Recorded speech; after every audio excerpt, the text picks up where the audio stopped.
Hey, what's up guys? This is Mike, and this is your final video email regarding this weekend's The Reaper 30K, our second annual Reaper 30K, and here's everything you need to know in addition to what is already below in the email that you received. So I'm going to jump right into just a few things that you need to know for Saturday. So here we go.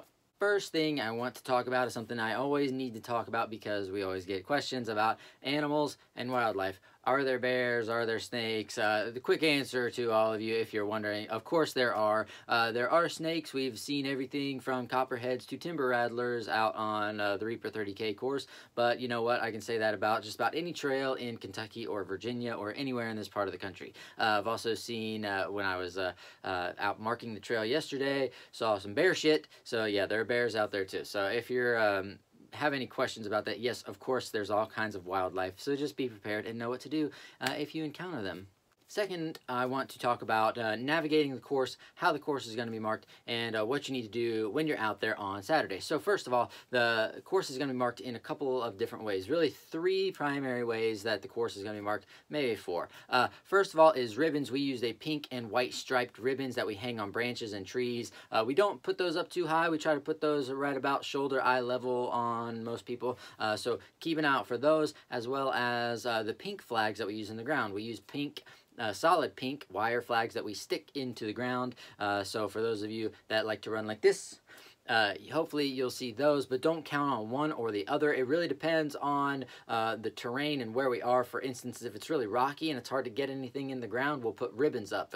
If it's really soft and in a spot where there's nothing to hang stuff on, we'll put things in the ground. So there's no real rhyme or reason to whether we're using ribbons or flags. Those are just sort of along the course. So be keeping an eye out for either, both, all of that stuff. The third thing, you will see a couple spots on the trail. We do have signs that we've staked into the ground that have arrows pointing particularly at the split. Now remember, this is a lollipop shaped course, which means that you run out and then we do a loop, and then you come back along the stick section of the lollipop. So remember, when you get out to the split, there's going to be a sign there that points you to your right. Now the loop section of the course, we run counterclockwise. If you ran the race last year, it's not the same direction as you ran the loop last year, because last year you ran it actually in the wrong direction. So the loop is run counterclockwise on the loop, which means when you get to the split, you turn right and then you go around the loop, and then you continue straight back the way we came after you've done the loop. So keep an eye out for those. There's also a wrong way sign at that split. If you do continue straight, you don't make that turn, you're going to see a wrong way sign. But the flags and the ribbons and the signs, they're no good if you're not paying attention. So really, at the end of the day, when it comes to navigating the course, it's up to you, the runner, to know the course.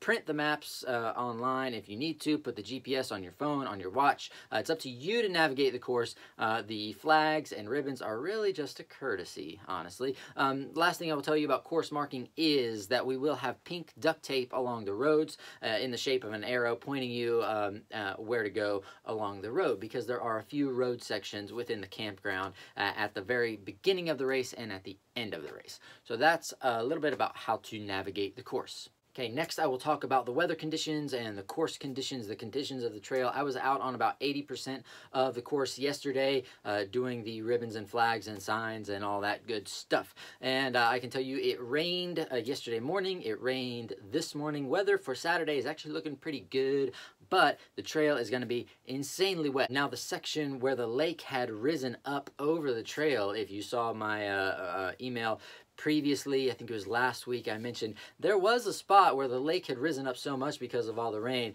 where the water was up to here on me. I had to get through it. Now that very same spot is just about ankle deep, and you can almost hop over the water and not get wet at all. But so the water's gone down a lot. You don't have to worry about that. The deepest part that I had to deal with yesterday was ankle, shin deep. Nothing major. You are going to get your feet wet though, and it's extremely muddy. So don't plan on breaking the course record tomorrow unless you're just a freak of nature, quite honestly, because it's going to be slow going, very slick, especially on the rocks when you're running down the creek beds. Be very careful about those sections because those rocks are mossy and slick as ice, so be very careful. Next, I'll talk about what's going to happen on Friday night and then Saturday morning as far as check-in, packet pickup, all that stuff.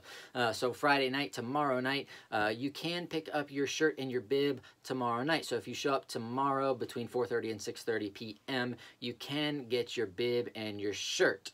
So you don't have to wait until Saturday to get your bib. You do have to check in on Saturday morning, though. So even if you show up tomorrow night and you get your bib and your shirt, when you show up on Saturday, you still need to check in, and we have an insurance waiver for you to sign. And yes, before you ask, that is different than the waiver you signed when you registered for the race. So everybody needs to check in on Saturday morning. That's mainly one, so you can sign your waiver, and really it's also so we know who actually showed up. So we know that you didn't show up on Friday night, get your bib and your shirt, and then decide not to show up on Saturday morning, because we need to know who's out on the trail and who isn't. So even if you come on Friday night to get your shirt and your bib, you still need to make sure you check in with us when you arrive on Saturday morning. Do that before 7:50. We're going to start shutting things down at packet pickup and registration at 7:50 on Saturday morning so that we can all gather at the start line and get going. So please, the earlier you can show up on Saturday, the better. We don't want to get a flood of people at 7:45. We do have race registration available for $80. If you have not signed up yet, you still can sign up on Saturday morning. Let me talk about post-race. We will have some food for you at the post-race finish line. We will not have a food truck like we did last year, but we will have some hot food for you when you finish the race. And then we will do the awards presentations for the top 3 men and women once those folks have finished. So that's what you can expect at the end of the race. That's really all we need to go over now. I'm going to sign off for now. If y'all have any questions, please reply to this email. That's the best thing you can do. Don't send us Facebook messages because we aren't going to be checking Facebook too much over the next couple of days. So if you have questions, reply to the email you got with this video. That's it. Bye.